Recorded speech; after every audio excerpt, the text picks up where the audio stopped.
Hey everyone, welcome back to another Spin Sucks Ask Me Anything. I am Gini Dietrich. Before I get to your question, and this question is a doozy, it's a triple parter, I think, so we're only going to do the one this week. Before I get to your question though, I have a question for you. I have an idea, but it's going to need more than a handful of people. Do you have a Peloton bike or tread, or do you use the Peloton app? If you do any of those three things or all three of those things, I have an idea. I'd love to hear from you, but right now I think I'm only at 10 people and I need more people than that. So if you have one, let me know. I'd love to hear from you. And if we can get enough people, I'm going to pursue this idea. So there you go. So our question of the week is this. This is my favorite topic. We recently had our CFO present on a company call defining EBITDA and all sorts of financy terms and concepts. While I understand that I should know and be able to connect what we do, all these fancy numbers and stats, I really struggled to find the motivation to truly learn more about it. So I'd love some insight on a few things. Number one, what kind of finance business background do you have as a communications professional?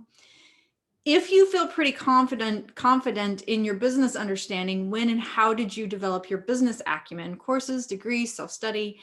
And then for non-business degree practitioners, what is the most important business stuff to know and be able to speak in our roles? So this is one of my favorite topics because everybody knows that I know that the work that we do can be translated to actual cold hard cash. It's really difficult to measure it. And because most of us don't have business degrees, we don't understand how to make that connection. And we certainly have data scientists. We have access to data. Even if it's as simple as Google Analytics, we have the ability to do that. But most of us are very scared because we're like, oh crap, how does this over here translate to money over here? And we can't make that jump, that leap. So a couple of things. Number one, I think communicators really struggle with this because for the most part, we don't have P&L responsibility. The P&L responsibility is typically left to the chief marketing officer. If you're lucky enough to be a chief communications officer, you probably have P&L experience, but for the majority of communicators, no P&L responsibility. And so we don't know how the business truly makes money because we're not in it every day. We're not setting budgets. We're not translating those budgets. We're not having to move things around if revenues are down or we didn't spend as much. We don't, as a general rule, we don't have to do those things. And so I think that's the number one problem. From my own experience, let's just say it was a very long, very expensive learning curve, very expensive learning curve. I probably should have gone to business school and gotten my MBA because it probably would have cost less time and money. Alas, trial and error.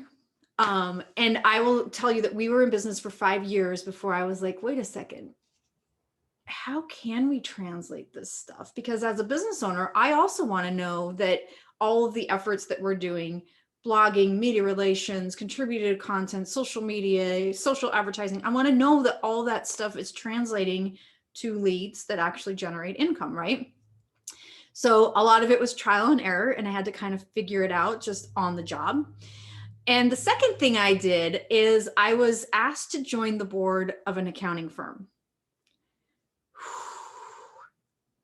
Let me tell you, the first year of those board meetings, I would sit in those meetings and go, I don't have any idea what they're talking about. And it was all accountants on the board and me, and they needed somebody from a marketing perspective to add sort of the right brain and social skills piece of it. And so I sat in those meetings and I started to take notes furiously. I would take notes. I'd go through the agenda. I'd write notes on the PowerPoint slides that had been printed out. Like I was just taking notes and then I would come back to the office and I would Google and I would teach myself and I would read more about the things. So when they started talking about things like, I didn't even know what EBITDA was. I didn't know that you have to that you have earnings before interest and taxes and depreciation and all that. I didn't know. And because I'm in a service business, I didn't know anything about inventory. So I didn't know any of that kind of stuff. And so that was a good learning. And then by the second year, I started to be able to participate a little bit more. And by the time they sold the business about almost a decade later, I felt like I was at least proficient enough to be able to sit in those board meetings and have meaningful conversations. But it took a long time to get there. Not everybody will have that kind of experience, and not everybody will be an entrepreneur. So here's what I advise. Number one, if you have a CFO or somebody on the accounting team who is willing to mentor you, take advantage. If you have the opportunity to run even just a small portion of the P&L, the profit and loss, take advantage. Go to your leadership team and say, listen, I need to understand how this business makes money so that I can show you how the work that we're doing is translating to results. No executive on earth is going to tell you no. So take advantage of that. See if you can get some professional development. You can get an executive degree, MBA degree online these days. Like, figure out ways to be able to do it. I would love to say that there was one easy way to do it, like just go get your MBA and you'll be set. I don't think that that's necessarily true. So I would start inside your organization. And if you work for an agency, ask a client, can you mentor me in this? Or go to the agency leader and ask them. Or if you're the agency leader, figure out a way to do it like I did, right? So I think it's easier when you own the business because you get jumped into the deep end pretty fast. But find a mentor, find somebody who can help you figure out what all of this means.